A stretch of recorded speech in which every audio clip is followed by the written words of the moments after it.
வணக்கம். Welcome to கதை திரட்டு. இந்த வீடியோவில் நம்ம என்ன கதை கேட்க போகிறோம்னா, உயிர் உறவுகள் கதையின் 22வது பகுதி. நம்ம சேனலை இதுவரைக்கும் சப்ஸ்கிரைப் பண்ணாதவங்க சப்ஸ்கிரைப் பண்ணுங்க. பக்கத்தில் இருக்கிற பெல் ஐகானை கிளிக் பண்ணி ஆல்ங்கிற ஆப்ஷனை ப்ரெஸ் பண்ணுங்க. ஸோ தட் நான் போடுற கதைகளை உடனுக்குடனே நீங்கள் கேட்கலாம். வாங்க கதைக்குள்ளே போகலாம். மறுநாள் காலையில் வீட்டில் வேலை வேகமாக நடந்து கொண்டிருக்க வெகு நேரம் கழித்து எழுந்த பூரணி வெளியே வந்தவள், டே சொக்கா, இலையெல்லாம் அறுத்து வச்சிட்டியா? வாழைப்பழம் பழுத்திருக்கான்னு பாரு, இல்ல பக்கத்துல வாங்கிட்டு வா. அப்படியே வெத்தலை பாக்கு இல்லடா, அது கடைக்கு போனா வாங்கிட்டு வந்துடு என மணியம்மை வெளியே நின்று கொண்டு கத்தி கொண்டிருக்க, என்னம்மா விசேஷம்? இலை வெத்தலை பாக்குன்னு சொல்லிட்டு இருக்கீங்க என கேட்டுக்கொண்டே வெளியே வந்தாள் பூரணி. எழுந்துட்டியா பூரணி? முதல்ல போய் குளிச்சுட்டு வா, அவங்க வர நேரமாச்சு என சொல்லிக்கொண்டே, ஐயோ பாயசம் அடுப்புல இருக்கு என்றபடி வேகமாக அவர் சமையல் அறைக்குள் ஓட, பாரியோ, அம்மா பந்திப்பாய் இங்க காணோம், வேற என்ன எடுக்கணும் என பரண் மேல் இருந்து கொண்டு சத்தம் கொடுக்கவும், ஹேய் வவ்வால் மாதிரி அங்க என்னடி தொங்கிட்டு நிக்கிற என பூரணி அவள் நிற்கும் விதத்தை பார்த்து கிண்டலாக கேட்கவும், அதை ஏங்கா கேட்குற? இந்த அம்மா என்னை பரண் மேலே ஏற்றி விட்டுட்டு இந்த வீட்டையே ரவுண்ட் அடிக்கிறாங்க. ஆனா என்ன வேணும்னு சொல்ல மாட்டேங்கிறாங்க, எனக்கு கால் வலிக்குது என அவள் சலித்தபடி சொல்லவும், சரி இறங்கு, நான் ஏறேன் என அவள் நாற்காலியில் கால் வைக்கவும், ஏய் பூரணி, உனக்கு அறிவு இருக்கா? வயிற்றுல புள்ளைய வச்சுக்கிட்டு நீ எங்கடி பரண் மேல ஏறுற என திட்டியபடியே அங்கு வந்த மணியம்மை, எடி உன்னால கொஞ்ச நேரம் அங்க இருக்க முடியலையா என பாரியை சேர்த்து திட்டவும், அம்மா நான் மட்டும் இருந்தா பரவாயில்ல, இங்க கரப்பாம்பூச்சி பல்லி எல்லாமே குடித்தனம் இருக்கே, நான் இதுகளோட எவ்வளவு நேரம்தான் போராடுறது என பாரி அழுவது போல சொன்னாள். அப்போ பெருச்சாளி இன்னும் வெளியே வரலையா என பூரணி கேட்க, என்னது பெருச்சாளியா? ஐயோ என கத்தியபடி அவள் வேகமாக மேலிருந்து குதிக்க முயல, ஏய் இல்லடி, அவ பொய் சொல்றா, நீ குதிச்சு கையை காலை உடைச்சுக்காத என மணியம்மை கத்த, உடனே பூரணி சிரிக்க, பாரியும் மணியம்மையும் அவளை முறைக்க, அப்போது என்னங்கத்த, யாரோட கையும் காலும் உடைய போகுது என குரல் கேட்கவும் வேகமாக மூவரும் திரும்பி பார்க்க அங்கு அழகன் தன் மனைவியுடன் நின்று கொண்டிருந்தான். வயதும் வளர்ப்பும் கவலைகளை மறக்கச் செய்ய சந்தோஷ வானில் சிறகை விரித்து பறந்து கொண்டிருந்தவள் திடீரென வாழ்க்கை என்னும் கடலில் தள்ளிவிடப்பட்ட அலையின் போக்கில் அவள் செல்லும் வரை அப்பயணம் அவளுக்கு சுகத்தை கொடுக்க, திடீரென காற்றின் திசை மாறி தடம் மாற சில நிமிடம் நினைவுகள் கலங்க தவித்து நின்றாள் இப்பாவை. ஆனால் இப்பிரபஞ்சத்தின் ஆக்க சக்தி அழிவு சக்தி இரண்டுமே பெண்ணாக இருக்க, அப்பெண் சோதனையை கண்டு துவண்டு விடுவாளா என்ன? விதியும் காலமும் அவளை சுழற்றிவிட நாணலை போல வளைந்து எதிர்கொள்வாளே தவிர நெடுமரம் போல சாய்ந்து மடிய மாட்டாள். பூரணியோ அப்படியே சிலை போல் நிற்க, அதற்குள் மணியம்மை திரும்பி, வாப்பா என வரவேற்றவர் அவனின் மனைவியையும் வாமா என சொல்லவும், பரண்மேல் இருந்து பாரி வாங்க மச்சா என வரவேற்க, பூரணியோ ஏதும் பேசாமல் நின்று கொண்டிருந்தாள். அதற்குள் மணியம்மை, பூரணி நீ குளிச்சுட்டு வந்துடு போ என சொல்லவும், அழகனின் மனைவியோ பூரணியையே பார்த்து கொண்டிருக்க, உடனே மணியம்மை, அது வந்துமா, ராத்திரி எல்லாம் வாந்தி எடுத்துட்டே இருந்தா, தூக்கமே இல்லை, இப்பதான் தூங்கி எழுந்தா, நீங்க வர்றதே அவளுக்கு தெரியாது, அதான் என அழகனின் மனைவியை பார்த்து சொன்னவர், பூரணி நீ உள்ளப்போ என அவளை அனுப்பிவிட்டு இவர்களை கூடத்திற்கு அழைத்து சென்றார். அறைக்குள் சென்ற பூரணி வெளியே வரவே இல்லை, களைப்பாக இருக்கிறது என சொல்லி அறைக்குள்ளேயே இருந்து கொண்டாள். அழகனின் மனைவி வந்து அவளிடம் பொதுப்படையாக சிறிது நேரம் பேச, அதற்குள் அவளுக்கு 2 முறை வாந்தி வர பின்னர் அவளும் சென்று விட்டாள். அழகனை பார்த்த பிறகு நினைவுகள் எங்கெங்கோ செல்ல சுருண்டு படுத்து விட்டாள்.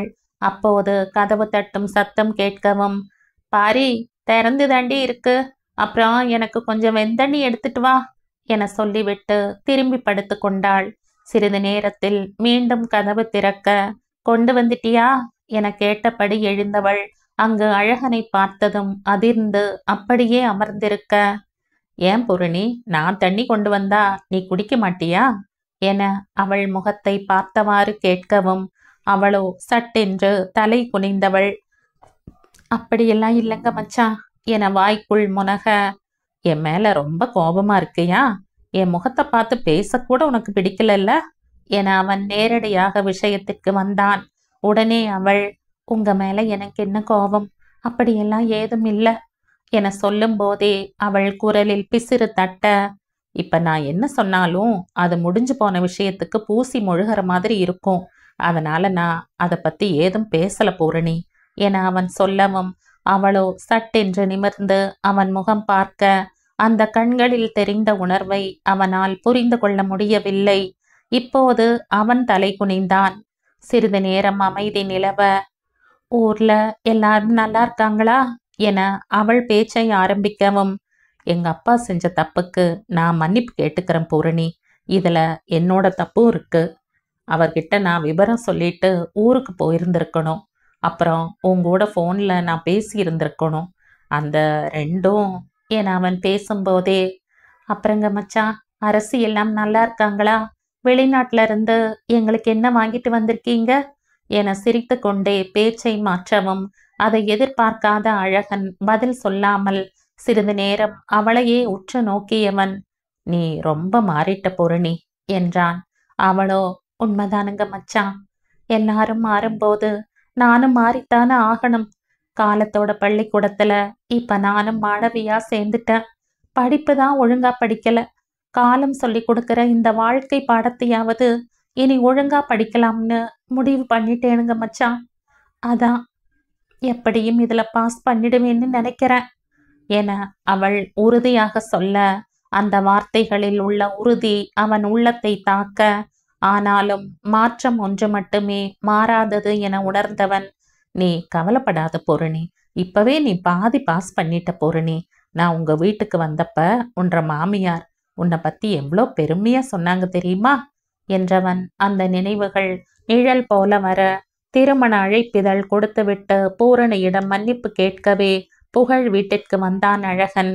உள்ளே நுழைந்ததும் அங்கு யாருக்கும் அவனை தெரியாததால் தானே அறிமுகப்படுத்தி கொள்ள, உடனே பேச்சு, ஓ பூரணி அத்தை கோமதி பையனா நீ என்றவர், உள்ளவாப்பா என வரவேற்றார்.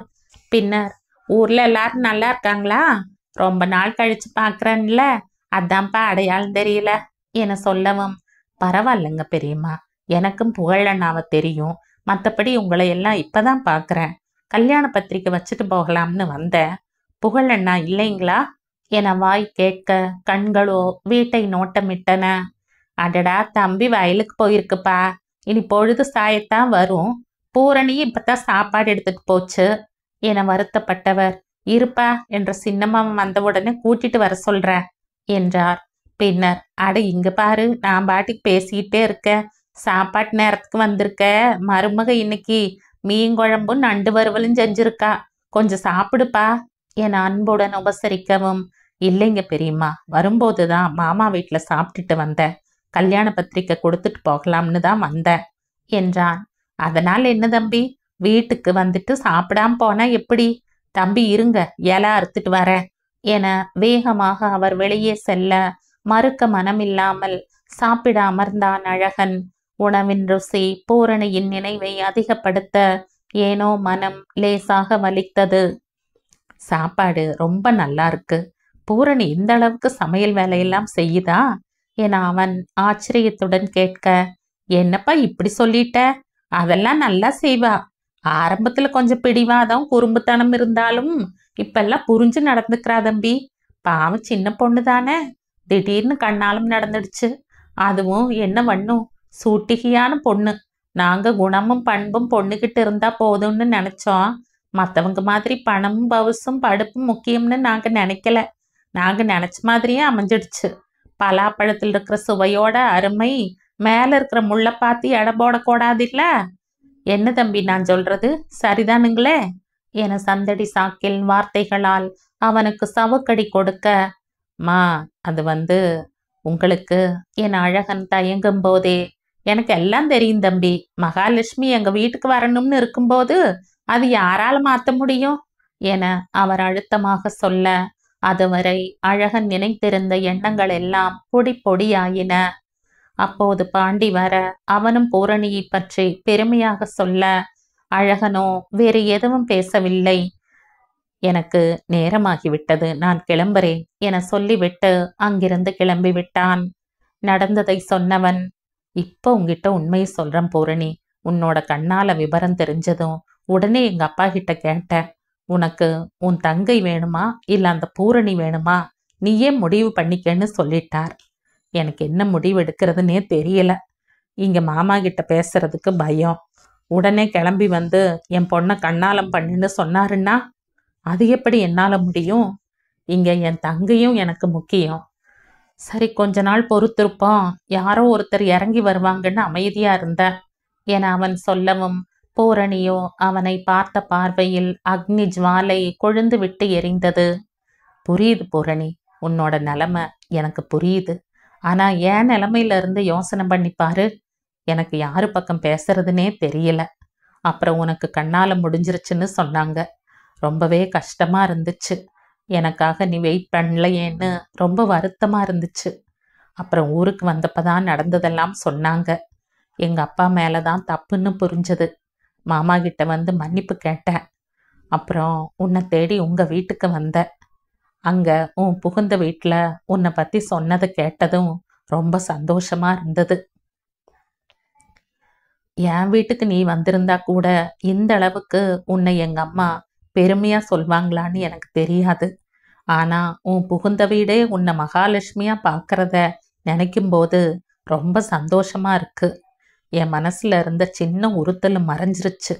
நீ கண்டிப்பா சந்தோஷமா இருப்பேங்கிற நம்பிக்கையில தான் நான் அங்கிருந்து வந்தேன் என சொல்லி முடித்தவன், ஆனா அன்னைக்கு கல்யாண மண்டபத்துல நீ என்னை பார்த்த உடனே அழுதுகிட்டு ஏதோ சொல்ல வந்த. அதுக்குள்ள புகழ் அண்ணா உன்னை கூட்டிட்டு போயிட்டார். என்ன பூரணி, என்ன நடந்துச்சு? உனக்கும் அண்ணாவுக்கும் இடையில ஏதாவது பிரச்சனையா? எனக்கு அப்ப இருந்து மனசு உலட்டலாவே இருக்கு. சொல்லு பூரணி, என்ன நடந்துச்சு என அவன் கேட்கவும், அவளோ அவனை நிமிர்ந்து நேருக்கு நேர் பார்க்க, அந்த பார்வையே, உன் பிரச்சனை வரும்போதே ஓடி ஒளிந்து கொண்ட கோழை நீ, இப்போ ஏன் பிரச்சனைக்கு தீர்வு சொல்ல வரியா என்று கேட்பது போல் இருக்க, அவள் பார்வையின் வேகத்தை தாங்க முடியாமல் தலை குனிந்தான் அழகன். பின்னர் அவள், எங்க குடும்ப விஷயத்துல 3வது மனுஷங்க தலையிடுறத நான் விரும்பலைங்க மச்சான் என சொல்லிவிட்டு அருகில் இருக்கும் படுக்கையை சரி பண்ண, அழகனோ உச்சந்தலையில் ஆணி அடித்தது போல அதிர்ந்து போய் நின்றான். பூரணிக்கு ஏதோ பிரச்சனை, உதவலாம் என்ற நோக்கத்தோடுதான் அவன் வந்தான். ஆனால் நீ 3வது மனிதன், உன் வேலையை நீ பார் என அவள் முகத்தில் அடித்தாற்போல் சொல்லவும், எதுவும் பேசாமல் அறையை விட்டு வெளியேறினான். அவன் வெளியேறும் வரை அமைதியாக இருந்த பூரணி, அவன் சென்றதும் கதவை தாழிட்டு விட்டு அருகில் இருக்கும் புத்தகங்களை தலையணையை எடுத்து ஆத்திரம் தீரும் வரை அதை சுக்கு நூறாக கிழித்தவள் மீண்டும் கதவு தட்டப்படும் சத்தம் கேட்டுத்தான் சுய நினைவிற்கு வந்தாள். உள்ளே வந்த பாரி அவளது அறையின் கோலத்தை பார்த்து, என்னக்கா இது என அதிர, அவளோ, நீ அம்மா கிட்ட சொல்லிடாத, நான் பாத்துக்கிறேன், எனக்கு ஒரு டீ கொண்டு வா என்றவள் பின்னர் தானே அதை சுத்தம் செய்தாள்.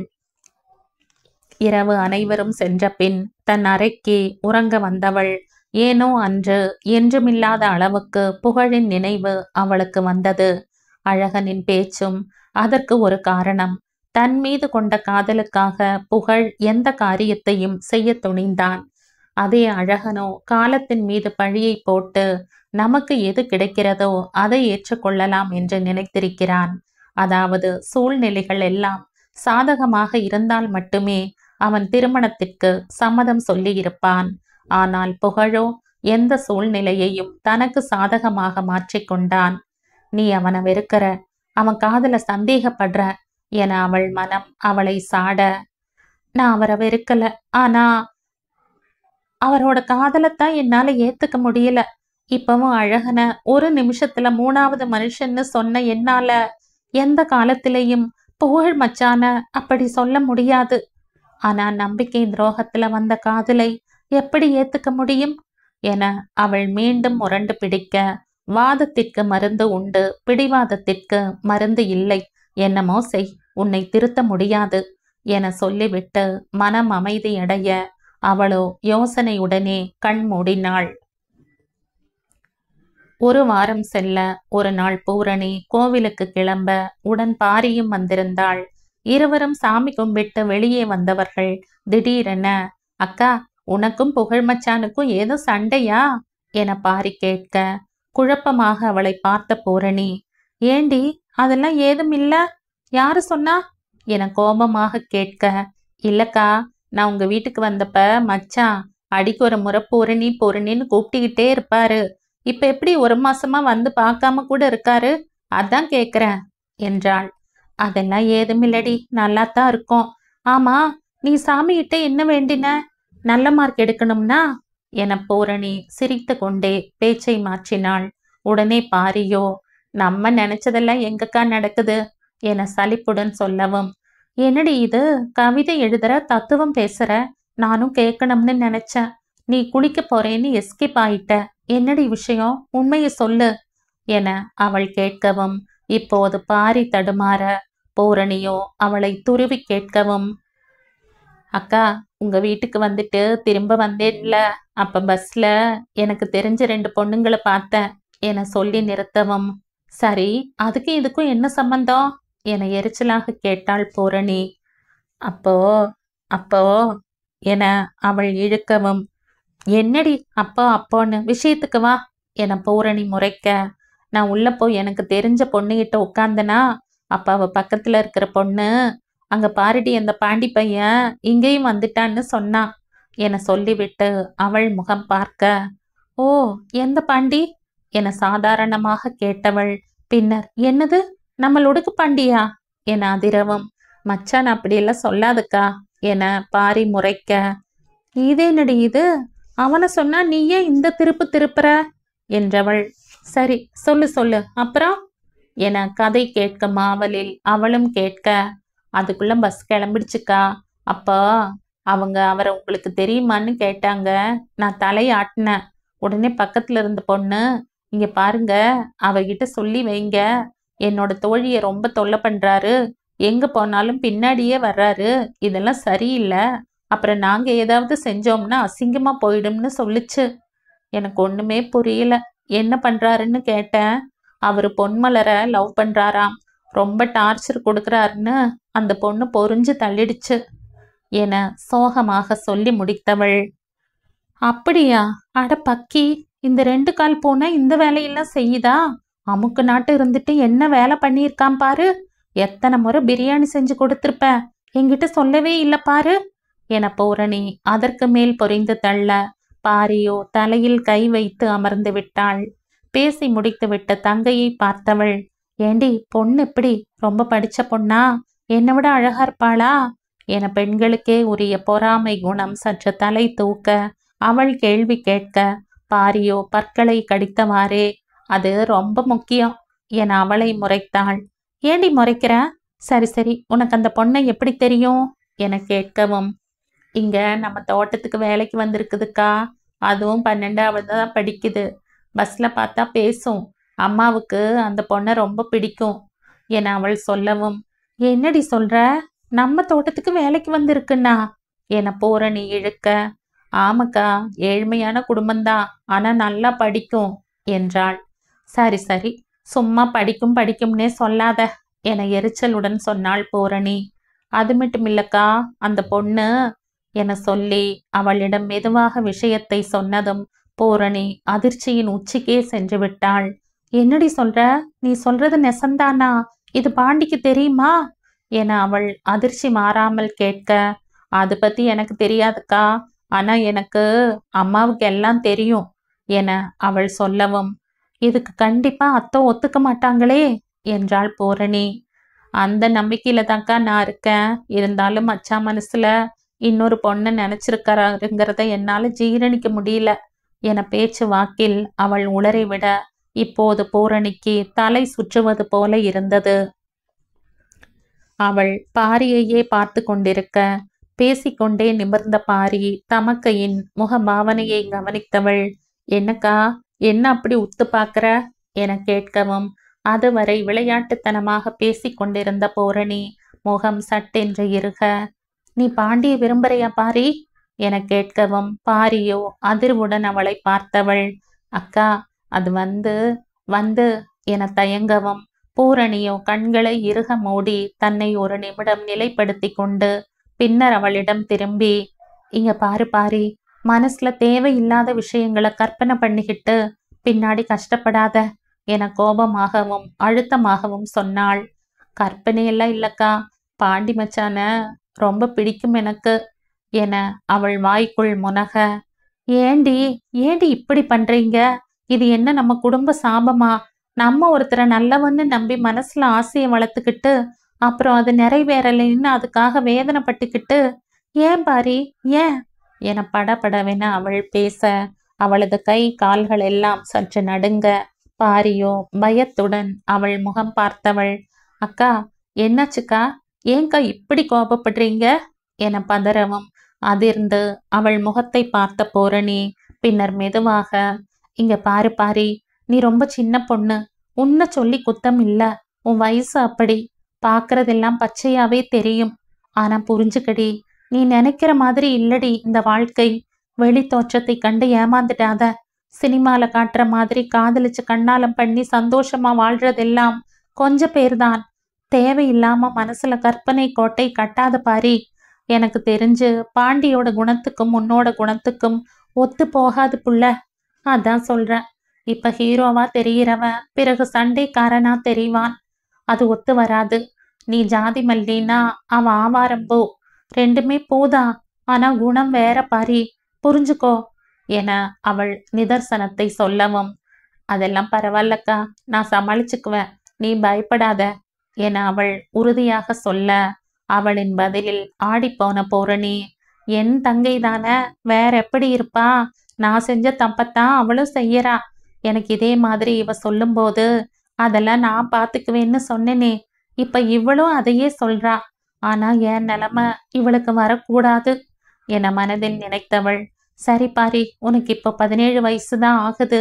நீ டாக்டருக்கு படிக்கணும். அதுக்கு இன்னும் 5 வருஷம். படிப்பை முடிச்சிட்டு வா, அதுக்கு பிறகு பேசிக்கலாம் என அவள் வேறு மாதிரி அவளிடம் பேசி புரிய வைக்க முயற்சி செய்தாள். எப்ப வந்தாலும் இதே முடிவுதான்க்கா என உடனடி பதிலை சொல்லி அவள் தங்கை நான் உன் ரத்தம் என்பதை உணர்த்த, பூரணிக்கோ சுறுசுறுவென கோபம் தலைக்கு ஏற, இப்ப உனக்கு படிப்பு தான் முக்கியம் பாரி என பல்லை கடித்து கொண்டு சொன்னவள் பின்னர் அவளிடம் தன்மையாக, நான் செஞ்ச தப்ப நீயும் செய்யாத, நல்லா படி, அதுக்கப்புறம் உன் வாழ்க்கையை பத்தின ஒரு முடிவுக்கு வா. அப்படி இல்லைன்னா என்ன மாதிரி எடுப்பார் கைப்பிள்ளையாத்தான் நீ இருப்ப. அழகன் மச்சான் சொன்னாருன்னு அவரை விரும்பி அப்புறம் அப்பாவுக்காக புகழ் மச்சானை கண்ணாலம் பண்ணி இப்ப ஊருக்காக மனசுல இருக்கிற வேதனையை கூட வெளியே சொல்ல முடியாம நான் படுற இந்த வேதனை உனக்கு வேண்டாம் பாரி. நீ நல்லா படி, உலகத்தை நல்லா தெரிஞ்சுக்கிட்டு அப்புறம் உனக்கு பிடிச்ச வாழ்க்கையை தேர்ந்தெடு என அவள் சொல்ல, அவள் அடக்க முயன்றும் அவளையும் மீறி கண்களில் இருந்து கண்ணீர் கொட்டியது. அதுவரை தமக்கையுடன் எதிர்பேச்சு பேசிக் கொண்டிருந்தவள் அவள் கண்களில் கண்ணீரை பார்த்ததும் வேகமாக அதை துடைத்தபடி, அக்கா, நீ சொன்னா நான் கேட்டுக்கிறேன், அதுக்கு ஏன் அழற? நீ அழாதக்கா, உன் மனசுல என்ன குறை? என்கிட்ட சொல்லவும் மாட்டேங்கிற. உனக்கு நாங்கெல்லாம் இருக்கோம்க்கா. புகழ் மச்சானும் ரொம்ப நல்லவர் தாங்க்கா. உனக்கு கடவுள் நல்ல வாழ்க்கையை தான் கொடுத்திருக்கார் என அவளை சமாதானப்படுத்தியவள், சரிக்கா, நீ சொன்ன மாதிரி நான் நல்லா படிக்கிறேன், டாக்டர் ஆயிட்டு அப்புறம் இதை பத்தி பேசலாம். இப்ப நீ அழக்கூடாது, சரியா? சாதாரணமாக பேசி அவள் கண்களை துடைத்துவிட அதற்குள் சுதாரித்து கொண்ட பூரணி அவள் தலையை செல்லமாக ஆட்டியவள், நீ ரொம்ப புத்திசாலி பொண்ணு பாரி, எந்த விஷயத்தையும் சீக்கிரம் புரிஞ்சுக்கிற, நீ பெரிய ஆளா வருவடி என மனதார அவளை பாராட்ட, எல்லாம் என் அக்காவோடு சேர்ந்துதான், நீயும் அப்படித்தாங்க்கா. படிப்பு வேணா உன்கிட்ட இல்லாம போகலாம், ஆனா உனக்குன்னு ஏதும் நினைக்காம அப்பா அம்மா குடும்பம் அப்படின்னு யோசிக்கிற பாரு, எனக்கு அதெல்லாம் வராதுக்கா. உன்னால மட்டும்தான் இப்படியெல்லாம் இருக்க முடியும். என பதிலுக்கு தனது அக்காவை மெச்சிய பாரி, சரிக்கா, ரொம்ப நேரமாயிடுச்சு, கிளம்பலாம் என சொல்லிக்கொண்டே இருவரும் வீட்டை நோக்கி நடந்தனர்.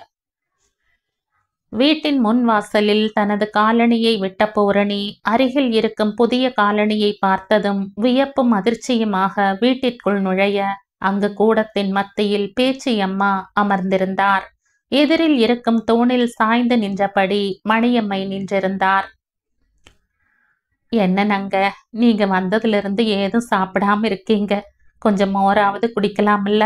இந்த பிள்ளைங்க எப்பவும் சீக்கிரம் வந்துடுங்க, இன்னைக்கு இன்னும் காணோம், இன்னும் இப்படி இருந்தா எப்படி என மணியம்மை புலம்பிக் கொண்டிருக்க, விடுமணி, நாள் முழுசும் வீட்டுக்குள்ள இருக்கிற பிள்ளைங்க கொஞ்சம் காலார நடந்துட்டு வரட்டுமே.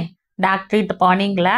என்ன சொன்னாங்க என பேச்சியம்மா மருமகளின் உடல்நிலை பற்றி விசாரிக்க, போன வாரம்தான் போயிட்டு வந்தோம். நல்லா இருக்கு, சத்து தான் குறைவா இருக்கு, கவிச்சி மீனெல்லாம் கொடுங்க, வாந்தி நிக்கிறதுக்கு மாத்திரை கொடுத்துருக்காங்க என விளக்கம் சொன்னார் மணியம்மை. அதற்குள் பூரணி, வாங்கத்த என்றபடி உள்ளே வரவும், பேச்சியோ வரம் பூரணி என ஒரு வார்த்தையில் பதில் சொல்லிவிட்டு திரும்ப உள்ளே வந்த பாரி, வாங்கத்த, புகழ் மச்சான், பாண்டி மச்சான் எல்லாம் எப்படி இருக்காங்க என அனைவரையும் விசாரிக்கவும், எல்லாரும் நல்லா இருக்காங்க, நீ பரிச்சு நல்லா எழுதிருக்கியா என அவர் விசாரிக்க, அதற்குள் பூரணி, அத்தை ஏதாவது சாப்பிட்டீங்களா என கேட்க, அவரோ அவளை கண்டு கொள்ளாமல் பாரியிடமும் மணியம்மையிடமும் மட்டுமே பேசிக்கொண்டிருந்தார். அவரது ஒதுக்கத்தில் இருந்தே அவர் தன் மேல் கோபமாக இருக்கிறார் என அவளுக்கு புரிய அமைதியாக நின்று கொண்டிருந்தாள். அப்போது மணியம்மையை யாரோ அழைக்க, பாரியும் அவரும் சென்றுவிட அங்கு பேச்சியும் பூரணியும் மட்டுமே நின்று கொண்டிருந்தனர். பேச்சியம்மாள் அமைதியாக இருக்க, ஏன் அத்தை, என் மேலே ஏதாவது கோபமா என பூரணிதான் முதலில் ஆரம்பித்தாள். பணம் பத்தா இருக்கணும், பொண்ணு முத்தா இருக்கணும், முறையும் அத்தை மகளா இருந்தா நல்லதுன்னு ஊர்ல எல்லாம் சொல்வாங்க. எல்லாமே அப்படி அமைஞ்சு நிம்மதி இல்லாம இருக்கோம். நான் எதுக்கு தாயும் உன் மேல கோவப்படுறேன்? இந்த கிழவி கோபப்பட்டு என்ன ஆக போகுது? இந்த மாதிரி ஒரு சென்மம் இருக்கிறத யாரும் நினைக்கவே இல்லையே. கண்ணாலத்து முடிச்சுட்டு வெள்ளனே வந்துடுறேன் அத்தைன்னு சொல்லிட்டு வந்தவ, சொல்லாம கொள்ளாம அவங்க அப்பா வீட்டுல வந்து உட்கார்ந்துருக்கா. வீட்டுல ஒருத்திகிட்ட சொல்லிட்டு வந்தமே, அவன் நம்மளை பார்த்துக்கிட்டு இருப்பாளேன்னு கொஞ்சமாவது நெஞ்சில கருக்கடை இருந்தா இப்படி பண்ணுவாளா? யார சொல்றது, கட்டிக்கிட்டு வந்தவளுக்கு போட்டியா பெத்தவ எப்படி இருக்கான்னு கூட பார்க்காம என் வயத்துல உதிச்ச முத்தும் வயலையே கதின்னு கிடக்கிறான். இதெல்லாம் நான் அனுபவிக்கணும்னு இருக்கும்போது நான் என்ன வட முடியும் சொல்லு என பேச்சியின் பேச்சில் ஆத்திரமும் ஆற்றாமையும் ஒருங்கே வர, பூரணியோ என்ன பதில் சொல்வது என தெரியாமல் திகைத்து நின்றாள். ரொம்ப நேரம் ஒரே இடத்துல நின்றுகிட்டு இருக்காதே, அப்படியே நடந்து ஓடு, இல்லைன்னா காலு விருத்துக்கும் என அவர் சொல்லவும், அத்தை என அழுது கொண்டே வேகமாக அவர் அருகில் வந்து அவர் மடியில் தலை வைத்தவள், என்ன மன்னிச்சிடுங்க அத்தை, உங்ககிட்ட சொல்லாம வந்தது என் தப்புதான், மன்னிச்சுக்கங்க என சொல்லி அழ, சின்ன பிள்ளைங்க வெள்ளாம வீடு வந்து சேராதுன்னு சொல்லுவாங்க. ஆனா நான் உங்களை நம்புனேன், அதுக்கு நல்ல பலன். நான் உன்னை என் வீட்டு மருமகளா பார்க்கல, மகளாத்தான் பார்த்தேன். ஆனா நீ சொல்லாம இங்க வந்து மருமகதான்னு நிரூபிச்சிட்டதாயி ரொம்ப சந்தோஷமா இருக்கு.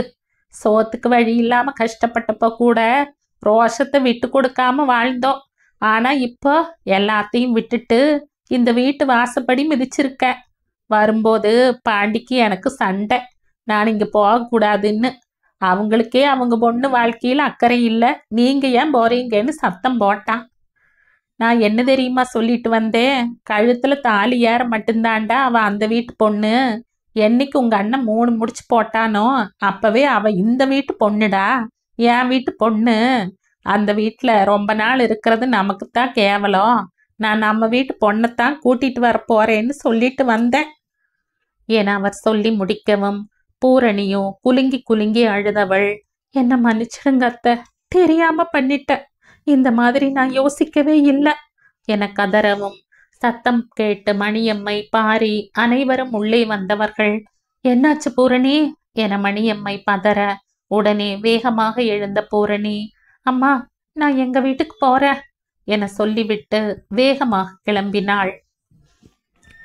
என்னாச்சுனங்க என மணியம்மை பதறவும், ஒண்ணுமில்ல மணியம்ம, என்ற மருமகளை நான் கூட்டிட்டு போலாம்ல என அவர் ஒரு மாதிரியான குரலில் கேட்கவும், என்னங்க இப்படி கேக்குறீங்க? சந்தோஷமா கூட்டிட்டு போங்க, ஆனா உடனே எப்படி? சாப்பிட்டுட்டு அப்புறம் போலாம் என்றார். அதற்குள் பாரி பூரணியின் பின்னால் சென்றவள், என்னக்கா உடனே கிளம்புற? அப்பா வேற டவுனுக்கு போயிருக்காரு, அவர் வந்துடட்டும் என சொல்லவும், பூரணியோ, நான் உடனே போகணும் பாரி, உனக்கு அத்தையை பத்தி தெரியும் தானே? அவங்க இங்க வந்ததே எனக்கு ஆச்சரியம். சத்தியமா நான் இதை எதிர்பார்க்கல. அதை விட அவங்க பேசினதும் நியாயம்தான். அவங்க கிட்ட சொல்லாம வந்தது தப்பு. எனக்காக அவங்க இவ்வளோ தூரம் வந்திருக்காங்க, அதுக்கு நான் மதிப்பு கொடுக்கணும். சரி, நான் கிளம்புறேன், நீ ரிசல்ட் வந்த பிறகு ஃபோன் பண்ணு என வேகமாக சொல்லிக்கொண்டே நகர, சரிக்கா, உடம்ப பத்திரமா பார்த்துக்க. அப்புறம் புகழ் மச்சான விசாரிச்சதா சொல்லுங்க, அப்படியே பாண்டி மச்சானையும் என சொல்லும் போதே அவளுக்கு சிரிப்பு வர, அந்த நிலையிலும் பூரணி அவளை திரும்பி முறைக்க, சும்மா லுலுலுக்கா என முகத்தை அவள் சுருக்கி காட்டவும், பிச்சிடுவண்டி என ஒற்றை விரல் காட்டி மிரட்டிய பூரணி, ஒழுங்கா படி என சொல்லிவிட்டு பேச்சையுடன் கிளம்பினாள். மணியம்மையும் எவ்வளவோ சொல்லி பார்த்தும் பூரணி நிற்கவில்லை. அப்பாவ எங்க வீட்டுக்கு வர சொல்லுங்க என சொல்லிவிட்டு வெளியே வர, பேருந்தில் எப்படி செல்வது, கார் அனுப்புகிறேன் என மணியம்மை சொல்லவும் அதற்கும் மறுத்துவிட்டனர். பேருந்தில் வரும் வழியில் அனைவரையும் பற்றி விசாரித்தவள் புகழை பற்றி பேச்சே எடுக்கவில்லை. வீட்டிற்கு வந்ததும் ஆரத்தி எடுத்து உள்ளே அழைத்து செல்ல, செய்தி கேட்டதும் கனகா ஓடி வந்து அவளை அணைத்து கொண்டாள். பின்னர் சிறிது நேரத்தில் அருகில் இருப்பவர்கள் எல்லாம் வந்து அவள் உண்டாகி இருப்பதை விசாரித்து விட்டு செல்ல, சரி சரி எல்லாரும் கிளம்புங்க, என் மருமக கொஞ்ச நேரம் தூங்கட்டும் என அனைவரையும் அனுப்பிய பேச்சு, உனக்கு என்ன வேணும் பூரணி, சொல்லு, செஞ்சுதார என கேட்கவும், இட்லி போதுங்கத்த என்றாள் அவள். சரி, நீ போய் ஓய்வு எடு என சொல்லிவிட்டு அவர் உள்ளே செல்ல, தனது அறைக்கு வந்தவள் அப்போதுதான் புகழுக்கும் தனக்குமான போராட்டம் அவள் முன்னால் வர, கடவுளே, அத்தை சொன்னதும் ஒரு வேகத்துல புறப்பட்டு வந்துட்டேன். ஆனா எப்படி நான் மறுபடியும் இவர் கூட சேர்ந்து என நினைக்கும் போதே அவள் நெஞ்சம் கலங்கி நின்றாள். அப்போது, என்ன பூரணி, உள்ள போகாம அப்படியே நிக்கிற என்றபடி பேச்சியம்மாள் அங்கு வர, அவளோ, அத்தை, அது வந்து வந்து என பேச்சு வர மறுக்க, கண்ணீர் மட்டும் வந்து கொண்டிருந்தது. அவள் அருகில் வந்து நின்றவர், இங்க பாரு பூரணி, சண்டையில்லாத புருஷன் பொண்டாட்டி யாரும் கிடையாது. பேச்சால தீர்க்க முடியாத பிரச்சனை ஏதும் கிடையாது. அதே நேரத்துல தப்பு செய்யாத மனுஷங்களும் கிடையாது. எதுவா இருந்தாலும் பேசி உங்களுக்குள்ள சரி பண்ணிக்க பாருங்க. இனி இந்த மாதிரி மறுபடியும் ஒரு நிலைமை வந்தா இதே மாதிரி வருவேன்னு மட்டும் நினைச்சிடாத. அப்புறம் நீ என்னோட இன்னொரு முகத்தை பார்க்க வேண்டியதா இருக்கும் என அனுபவஸ்தராக ஆறுதலும் சொல்லி, அதே நேரத்தில் ஒரு மிரட்டலோடு முடித்தவர், சீக்கிரம் போய் படு என்றவர் அவள் உள்ளே சென்று படுக்கும் வரை இருந்து பார்த்துவிட்டே சென்றார். அண்ணே, அந்த பக்கம் இன்னும் கொஞ்சம் ஆழ உழுங்க, அப்பதான் நம்ம விதை போடுறதுக்கு சரியா ஆகும். சீக்கிரம் வேலையை முடியுங்க, நாளைக்கு வேற வேலை நிறைய இருக்கு என்றவன், சுப சித்தப்பா, அந்த குப்பை சாணத்தை எடுத்து கொஞ்சம் மண்ணில் தூவுங்க, உழும்போது இன்னும் ஆழ போச்சுன்னா நல்லது தானே. அப்புறம் அண்ணே, கிழக்கு கடைசி வரைக்கும் விட்டு வண்டியை திருப்புங்கண்ணே என டிராக்டர் மூலம் நிலத்தை மற்றவர்கள் உழ அதை சீர்படுத்தி கொண்டிருந்தான் புகழ். அப்போது, என்ன புகழு, உன்ற சம்சாரத்துக்கு உடம்பு சரியாயிடுச்சா? உன்ற அம்மாவும் சம்சாரமும் பஸ்ல இறங்கி ஊருக்குள்ள போறத பார்த்த என வழியில் போகும் ஒருவர் இறங்கி விசாரித்து விட்டு போக, என்னது, பூரணி வந்துட்டாளா என ஆச்சரியத்துடன் அவன் கேட்க, அட உனக்கே தெரியாதா? என்ன ஆம்பளப்பா நீ, இப்பதான் பார்த்துட்டு வரேன், இந்நேரத்துக்கு வீட்டுக்கு போயிருப்பாங்க, போய் பாரு போ என அவர் சொல்லிவிட்டு செல்ல, அடுத்த 10வது நிமிடத்தில் புகழ் வீட்டில் இருந்தான். வேகமாக வீட்டிற்குள் சென்றவன் தனது அறை கதவு திறந்திருக்க, என் பூரணி வந்துட்டா என மனதிற்குள் சந்தோஷ கூக்குரல் இட வேகமாக 4 எட்டு எடுத்து வைத்தவன் நம்பிக்கை துரோகம் பண்ணிட்டீங்களே மச்சான், உங்களை எந்த காலத்திலும் மன்னிக்க மாட்டேன் என பூரணியின் வார்த்தை அசரீரியாக ஒலிக்க, அதுவரை இருந்த உற்சாகமெல்லாம் சட்டென்று வடிய, மனதில் ஒரு விதமான தயக்கத்துடன் உள்ளே நுழைந்தான் புகழ். அவள் அருகில் சென்று தூங்கும் தன் மனைவியை கண்களாலேயே ரசித்தவன் கண்களின் அருகில் இருக்கும் முடியை ஒதுக்கிவிட்டவாறு, பூரணி, இந்த மச்சான் மேல உனக்கு கோபம் இல்லதானே? எனக்கு தெரியும் பூரணி, நீ என்ன புரிஞ்சுக்குவ. அந்த நம்பிக்கையில தான் காத்துக்கிட்டு இருந்த. வேற வழி இல்லாம அப்படி செஞ்சண்டி. மத்தபடி உன்ற மச்சான் எந்த தவறும் செய்யாதவண்டி, நம்புடி என அவளிடம் மானசீகமாக மன்னிப்பு கேட்டான் அவள் மணாளன். ஆனால் அவளோ நல்ல உறக்கத்தில் இருந்தாள்.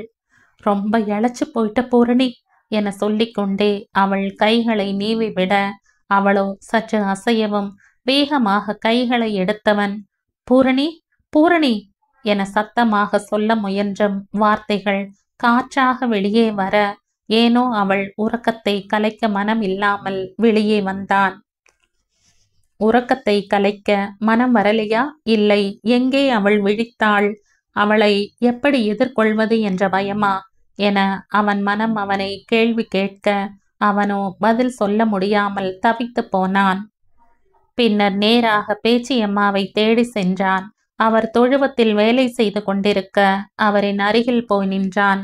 அரவும் கேட்டு திரும்பி பார்த்த பேச்சி புகழை பார்த்ததும், தம்பி புகழு, வா வா, அட இன்னைக்கு மருதுகிட்டு சாப்பாடு கொடுத்து விட்டனே என அவர் எப்போதும் போல் சாதாரணமாக பேச, அவனோ என்னை மன்னிச்சிடுங்கம்மா என கேட்கும் போதே அவன் குரல் பிசிற, அவரோ அவனை சில வினாடிகள் உற்று பார்த்தவர், உன்னை மன்னிக்கிறதுக்கு நான் யாருப்பா?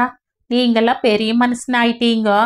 உங்களுக்கு தான் எல்லாமே தெரியுமே, நாங்கெல்லாம் எதுவும் தெரியாத பட்டிக்காடு என அவர் கோபமாக சொல்லவும், ஐயோ அம்மா, சத்தியமா நான் அப்படி நினைக்கல என பதறியவன், அது வந்துமா என நடந்ததை சொல்ல நினைத்தவன் ஏனோ சொல்லாமல், உடம்பு சரியில்லை அப்படின்னு தான் என இழுத்து கொண்டே நிற்க, பேச்சையோ அவனை பார்த்து கொண்டிருக்க, பின்னர் என்கிட்ட ஒரு வார்த்தை சொல்லியிருந்தா நானே போய் அழைச்சிட்டு வந்து இருப்பேன்லம்மா, நீங்க ஏன் அங்க போனீங்க என அவன் பேச்சை மாற்றியதும், இந்த விஷயத்துல புருஷனும் பொண்டாட்டி ஒரே மாதிரி இருங்க.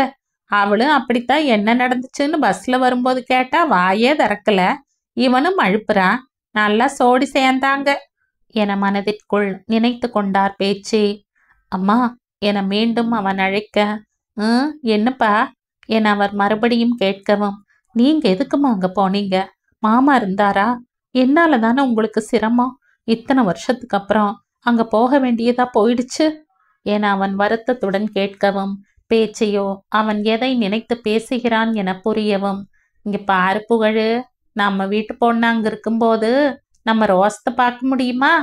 அதெல்லாம் விடு, உன் பொண்டாட்டி உள்ளதான் படுத்திருக்கா, போய் பாரு என்றார்.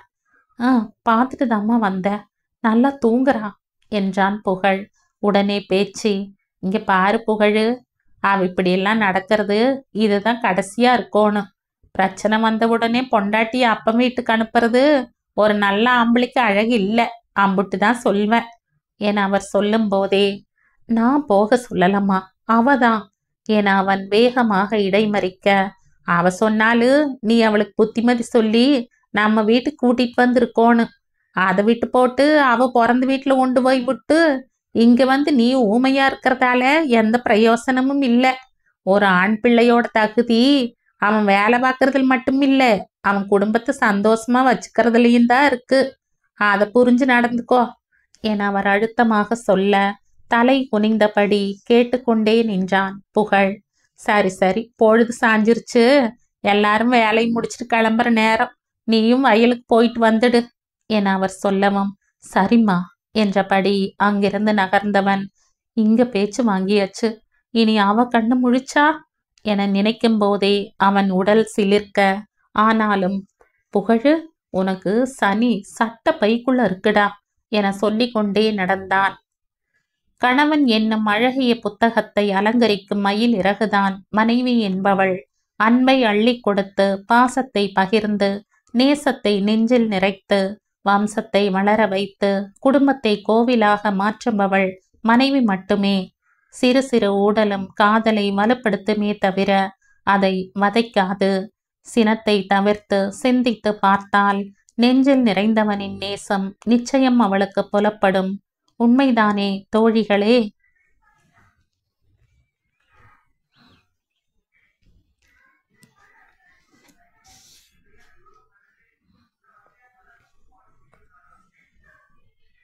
இந்த கதையின் தொடர்ச்சியை அடுத்த பதிவில் கேட்கலாம். நன்றி.